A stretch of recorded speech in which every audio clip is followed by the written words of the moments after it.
नमस्कार दोस्तों।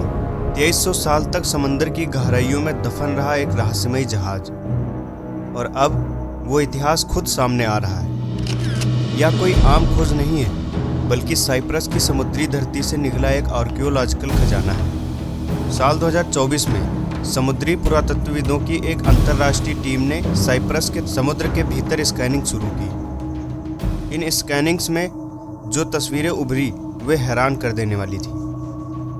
एक विशाल लकड़ी का ढांचा मलबे में दबा हुआ था। यह एक जहाज था जो लगभग 2300 साल पहले डूब गया था।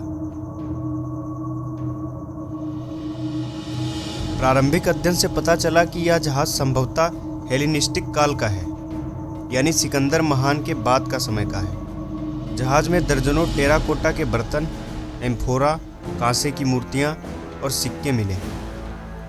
इससे यह भी संकेत मिला कि यह जहाज व्यापार के लिए मिस्र, यूनान और साइप्रस के बीच चल रहा था।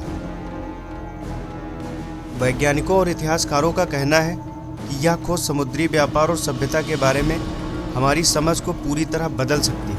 यूनिवर्सिटी ऑफ साइप्रस की टीम ने इसे अब तक की सबसे महत्वपूर्ण जल पुरातात्विक खोज करार दिया है। यह जहाज हमें न सिर्फ प्राचीन व्यापार बल्कि उस युग की कला और जीवन शैली की झलक देता है। जो बर्तन और वस्तुएं मिली वे केवल व्यापार के लिए नहीं थे, उनमें कई पूजा पाठ और धार्मिक समारोहों में इस्तेमाल होने वाले प्रतीक थे। इससे यह भी अंदाजा लगाया जा रहा है कि शायद यह जहाज कोई पवित्र यात्रा पर भी था। कुछ इतिहासकारों का मानना है कि उस दौर में भारत और यूनान के बीच भी समुद्री व्यापार था। ऐसे में यह सवाल उठना लाजमी है, क्या इस जहाज पर कोई वस्तु भारत से भी जुड़ी हो सकती है? यह एक रोचक विषय है जिस पर आगे शोध जारी है। इस जहाज को धीरे धीरे समुद्र से बाहर निकालने और उसकी पूरी संरचना को संरक्षित करने की योजना है। कई वस्तुओं को म्यूजियम में प्रदर्शित किया जाएगा और एक डिजिटल आभासी प्रदर्शनी भी बनाई जा रही है।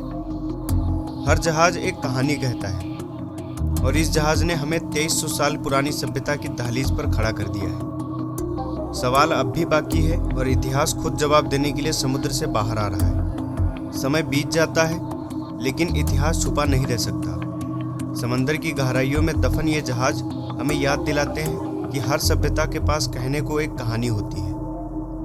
एक कहानी जो रेत और पानी के नीचे सांस लेती रहती है, तब तक जब तक कोई उसे फिर से खोज ना ले। इतिहास सिर्फ किताबों में नहीं, वो हमारे चारों ओर है। हमें बस उसे सुनना है। अगर आपको हमारी ये डॉक्यूमेंट्री पसंद आई हो तो इसे लाइक करें, शेयर करें और सब्सक्राइब जरूर करें। अगली बार फिर मिलेंगे एक नई खोज के साथ। धन्यवाद।